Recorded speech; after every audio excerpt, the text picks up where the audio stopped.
Some make some noise right now for Kel Mitchell. Let her hear it.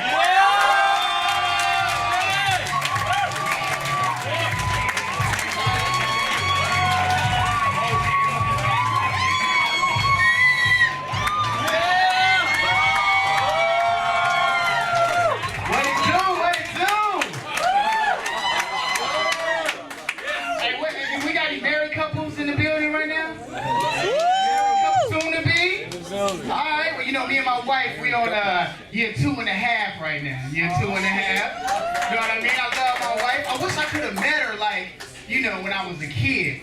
So, you know, I ain't have to go through all the ratchet relationships that I went through. You know what I mean? I wish I could just met her when I was a kid, but see, the thing is that my wife is 6 years younger than me. So I don't think it would have worked out. I mean, you know, I'm 35, she's 29.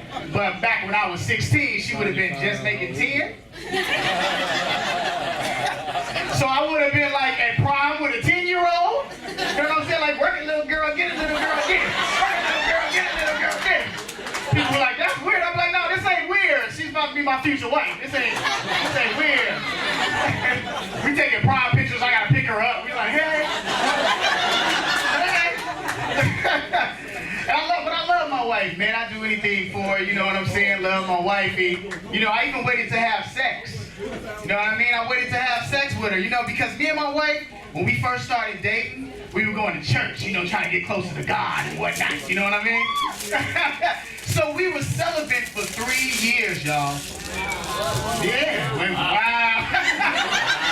3 years, man. I mean, hey, fellas, no sex for 3 years. I mean, it was hard. Literally. Like my balls, forget blue balls. I had like cement balls, stone balls, you know. It was like 2 bowling balls down there. You can hear me when I was walking. It's like cling, cling, cling, cling, cling, cling, cling, just clinging. I remember I walked by some old lady. She was like, all he needed to do was release his ball sacks. That's all that needed to happen. He's got God's children in his nut sack. They just need to come out.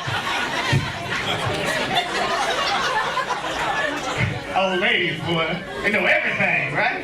But you know, the reason that it was difficult was because of the fact that I had sex before. It wasn't like I was a virgin. You know what I mean? I had sex in other relationships. My wife had sex in prior relationships. So, you know, it was like taking crack away from 2 crackheads, you know? For real. You know what I mean? And it was like our only drug was hugs. Like, we loved doing long hugs because that was the closest thing to having sex, right?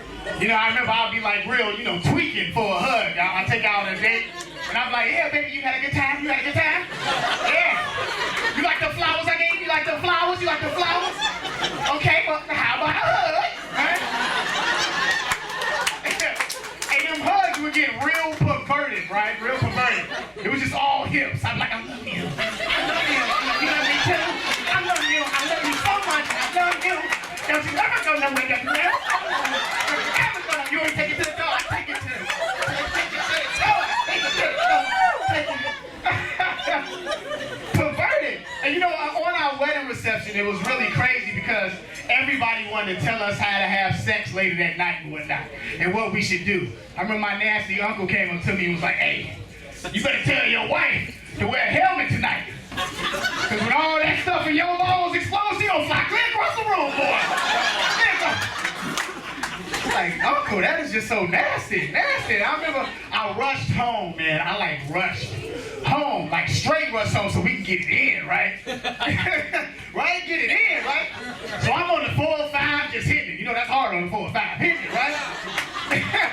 And my wife, she was falling asleep, right?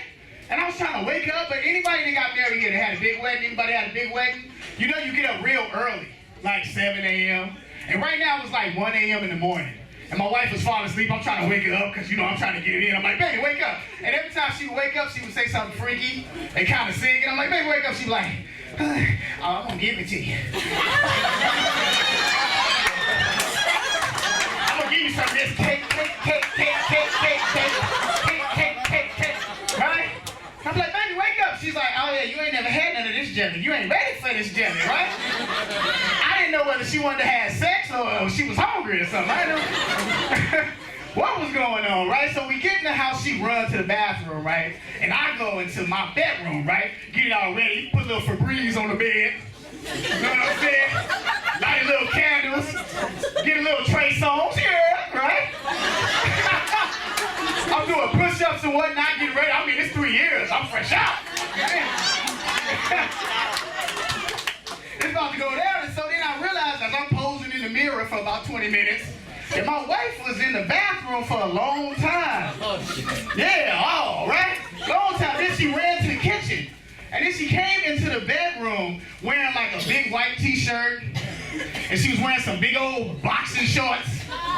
And she was eating ice cream. I'm like, baby, well, I didn't expect this for the honeymoon, for you to look like this, baby.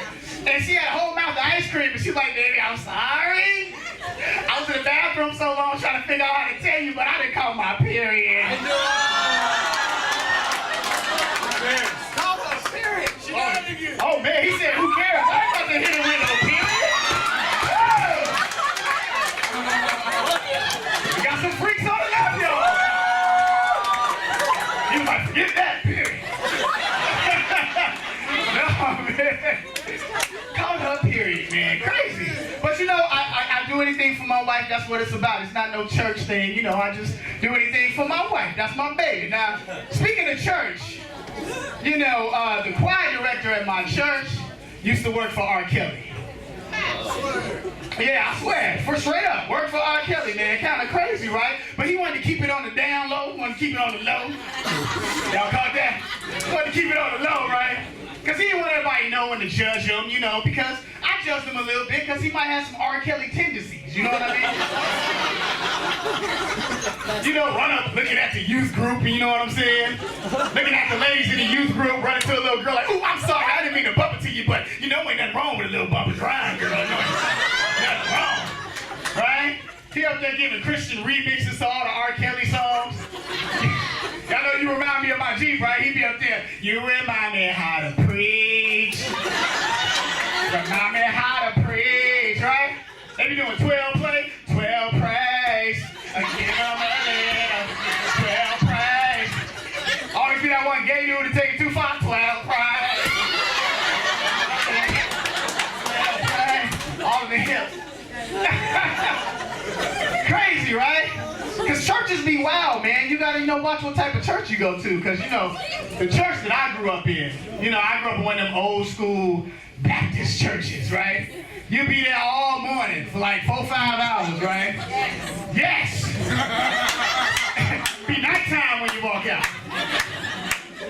And what was crazy is that it always ended the same way. Like, I always knew that church was about to end because it ended the same way. Let me tell you how it is.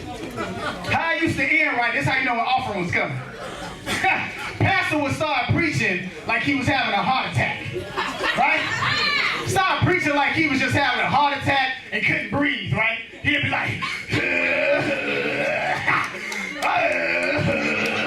when the Lord is calling you, you need to come on down to the stage and get saved right now. Yeah. Just going in, right? And then there was always this one deacon, right? This one deacon that would get up and he would do a TMI testimony. Too much information. He'd just get up and be like, I used to masturbate on the subway. But thank God for forgiveness, I done changed. Yes, Lord, I done changed. Too much information, brother. You thought you masturbate? And there was this old white lady, right, that used to go to the church, right? And she always wanted to leave early before offering. So she used to just get up, right, and act like she praising the Lord. And she'd be walking backwards to the front door. She'd be like, hallelujah, hallelujah, hallelujah, hallelujah. Grab a purse, hallelujah, hallelujah. Grab the keys, hallelujah, hallelujah. She in the car, hallelujah. Straight out the door, right? Crazy, and I love that church, but see, what was weird about that church and a little ratchet was that they owned the bar across the street. And even as a little kid, I knew something was wrong with that, They on the bar across the street. I mean, like, how do you go into the bar? How do you do that? What do you order? You like, bartender, I'm trying to get really drunk, okay? Give me a little vodka with a little bit of mix of holy water. Can I get some of that? You want a little Jesus juice up in there too. Can you do that? Right? I mean, how do you go in for counseling with a pastor that owns the bar, right? Like an old lady will walk in there and be like, oh, pastor, I need some help. My husband, every time he drinks, he comes in and it slaps me around and it slaps the kids around. Oh, Lord, you gotta stop drinking. And the pastor go, well, the problem is that he's drinking at the wrong places. What he need to do is drink at Mom Pop. It's crazy. You know? And you know, now at my church now, I hang out with my pastor just to make sure he on the up and up. You know what I'm saying? Make sure everything all cool, right? So I hang out with him. He got my car one time, you know, and he was like, turn on the radio. So he just go ahead and turn on my radio. Problem is, I didn't get a chance to turn to the gospel station. Wow. And I really love ratchet music. I was playing Chris Brown, you know what I'm saying? And you never want your pastor to get in the car, and then he hit the radio, and then he go, these hoes ain't loyal. Oh, right? Pastor looking at me funny, right? And I said, no, Pastor, this is research. See, what I'm doing is I'm going to get with the youth choir, and we're going to do a remix to this, a Christian remix. See, when they say these hoes ain't loyal, I'm going to be like, the Lord is loyal. Oh, the Lord is loyal. Hey, when Jesus wants you, and the devil can't do nothing for you. Oh, the Lord is loyal. Hey, yo, and then he cracking up, right? I thought he was going to get mad at me, but he was like, Kel, what else you got? I said, you a cool pastor. I said, okay, well, I'll play that Trey Songz at. Oh, nah. Right? I said, what can I come up with that? I was like, hallelujah. Look at what Jesus started. Hallelujah. Look at what Jesus started. Hallelujah.